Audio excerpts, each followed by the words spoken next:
If you're deep into AI, you already know how quickly everything moves, and back in August 2025, OpenAI finally released GPT-5, their most advanced frontier model yet, combining top-tier reasoning, multimodality, and agentic capabilities.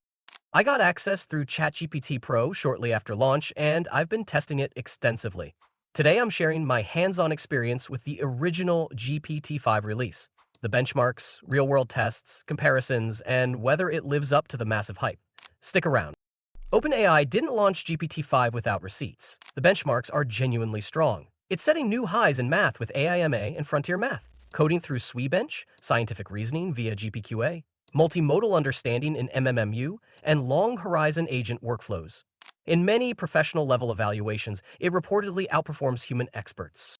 Against the competition, GPT-5 pulls ahead of Gemini 2 and Claude 3.5, particularly in deep reasoning, knowledge tasks, and unified multimodal performance.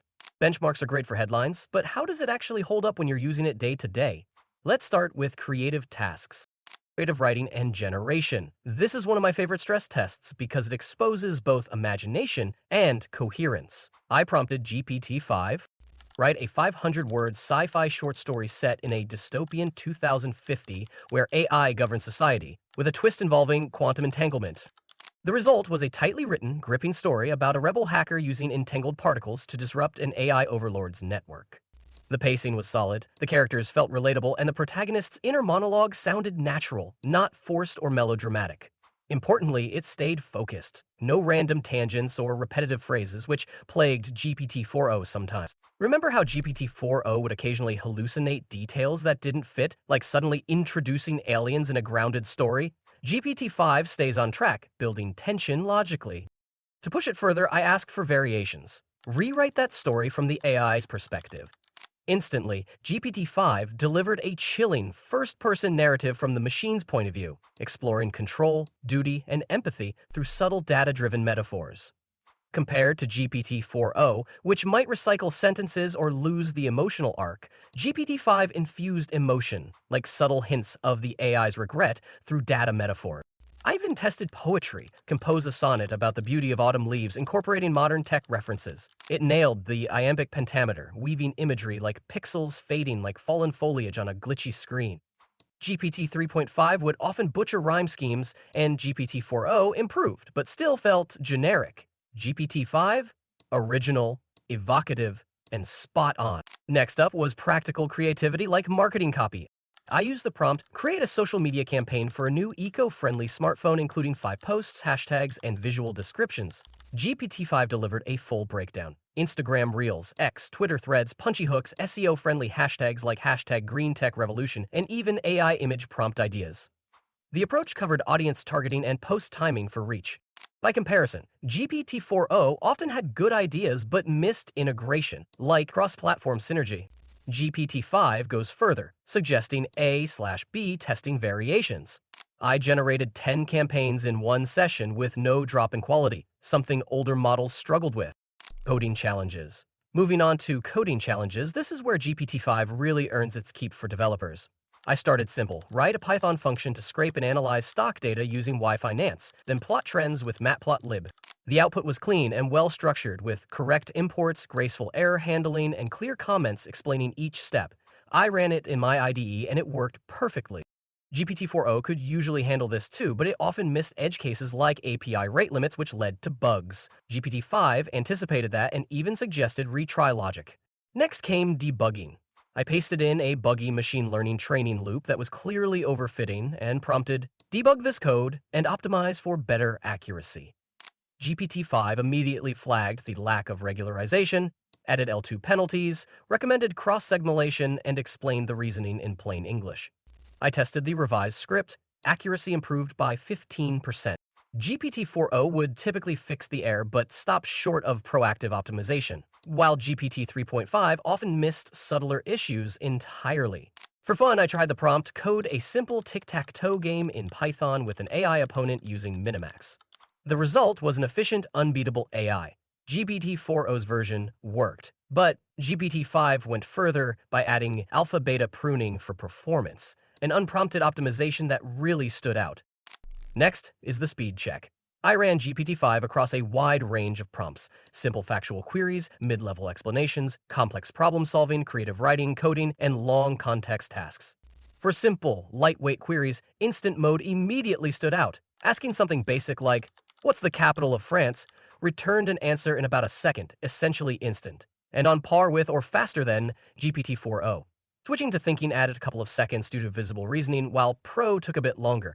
I saw the same pattern when asking about Japan's population. Across the board, Instant felt about 30 to 50% faster than forcing deeper reasoning in GPT-4o. For casual questions and everyday chats, GPT-5 feels snappier than anything before, often responding before you're done typing. When I moved to medium complexity prompts, the differences between modes became more meaningful.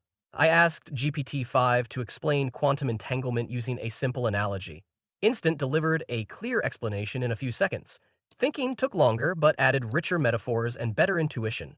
Pro went even deeper, addressing common misconceptions and edge cases. A similar pattern showed up when I asked for a beginner workout plan. Instant was fast and usable, while Thinking added personalization and structure. Compared to GPT-4o's older, long thinking modes, which could drag past 20 or 30 seconds, GPT-5's thinking mode felt noticeably faster, often around 40% quicker, while still being smarter. Auto-routing worked well here, keeping most interactions fast and only escalating when depth was actually needed.